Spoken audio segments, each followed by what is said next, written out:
Ngayong papalapit ang bagyong Opong, silipin natin ang estado ng isang flood control project sa Marikina na isa sa mga lungsod sa Metro Manila na madalas malubog sa baha kapag may bagyo. May unang balita live si EJ Gomez. EJ.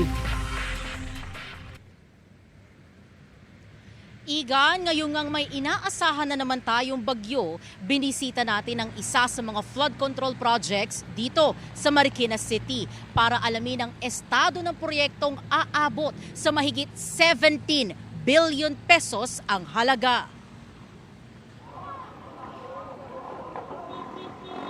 Gaya ng ilang lungsod sa Metro Manila, madalas bahain ang ilang lugar sa Marikina kapag may bagyo. Oras kasi na umapaw ang tubig sa Marikina River, babahain na ang mga kalapit barangay nito. Isa sa mga flood control efforts ng Marikina City ang 17.45 billion pesos na Pasig Marikina River Channel Improvement Project. Ayon sa Marikina River Park Authority, nasa 50 to 55 meters ang orihinal na lapad ng Marikina River na magiging 80 to 100 meters kapag natapos ang ginagawang widening. Bahagi rin ng proyekto ang dredging na nasa humigit kumulang 3 meters. Kapag natapos ang flood control project, halos doble raw ang magiging water capacity ng Marikina River ayon sa Marikina LGU. Hiling ng mga low-lying areas gaya ng Barangay Malanday na pinakamalaki at isa sa mga unang binabaha sa Marikina, agad na matapos ang proyekto para hindi na muling lumubog sa baha ang kanilang lugar. Sa baha namin noon, talagang hindi safe kasi nga konting ulan lang, baha talaga sa mga kabahayan, pumapasok na yung tubig. Yung nagkaroon po kami ng dredging, yung widening, wala na kami na-experience na gano'n. Nabawasan na rin daw ang mga lumilikas na residente nitong mga nagdaang bagyo at pag-ulan dahil naibsa ng mga pagbaha sa barangay. Gaya ng Malanday, madalas ding problema ng barangay Tumana ang baha. Malaking bahagi kasi ng barangay ang nasa tabi ng Marikina River.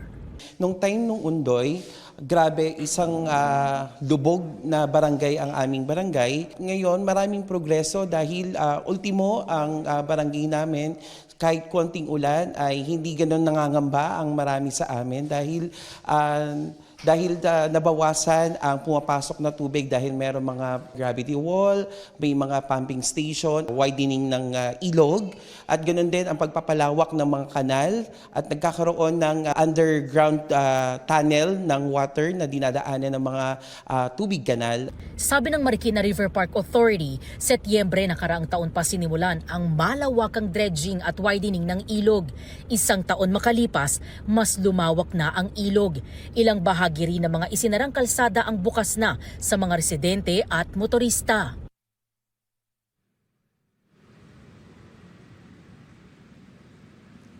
Igan, ayon pa doon sa mga tauhan ng barangay na nakausap natin, no, dati kapag walang bagyo o di kaya naman ay may pag-ulan lang na dulot ng habagat ay umaabot sa 15 meters o higit pa ang antas ng tubig dito sa Marikina River.